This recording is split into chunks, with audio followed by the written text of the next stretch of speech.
Let's dive into a powerful decision-making tool that shapes our daily choices, called the else-if ladder. Every day, we face a multitude of choices. Sometimes it's just yes or no, but often it's more complex.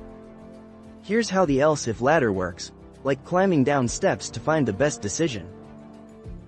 Let's explore this concept through real-life situations, starting with travel choices. First, check if flights are available. If yes, great. If not, go to the next choice. Now, if flights are full, check for trains. Next alternative, right? If no trains are running either, it's time to check for buses. Continuing down the ladder. If there's a bus option, you're golden. If not, you may have to drive your own car. Next is a sports example, selecting a team captain. A coach has several criteria. The coach first checks for leadership skills. If one player stands out, he gets the role. If no strong leader, check fitness levels next. If that doesn't fit, move to experience. If fitness isn't the issue, experience comes into play. Who has been around the longest? Finally, if none qualify, stick with the current captain. Each condition leads to a final decision.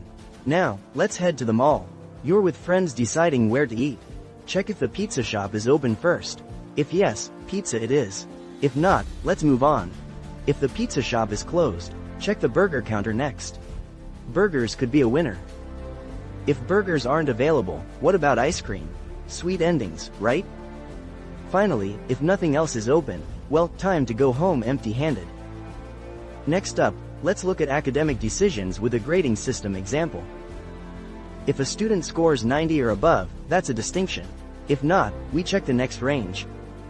If the score is between 75 and 89, it's first class. Let's check that next. For scores between 50 and 74, it's second class. If even that's a stretch, let's see the next level. If the score is between 35 and 49, that's just a pass. Let's evaluate carefully.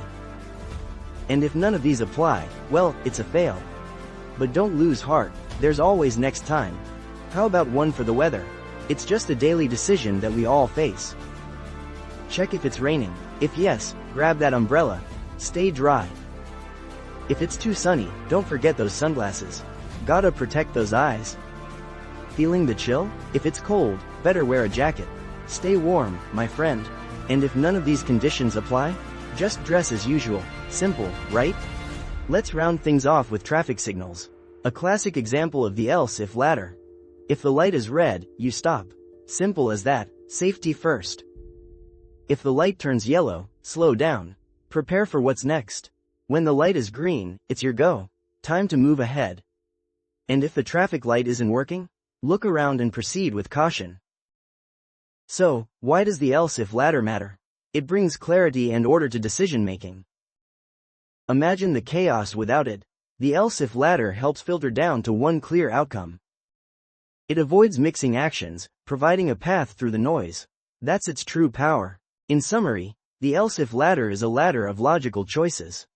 Each step asks a question. When a condition is satisfied, that's it. The else acts as a safety net if nothing matches. Just think about it, every decision, big or small, can be neatly organized. From transport choices to grading, it's everywhere in our lives. The else-if ladder is a reflection of how we, as humans, make structured decisions. That's why the else-if ladder is so crucial.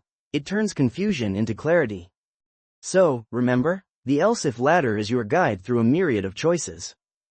Climb that ladder confidently, make one decision at a time and let the else-if guide you.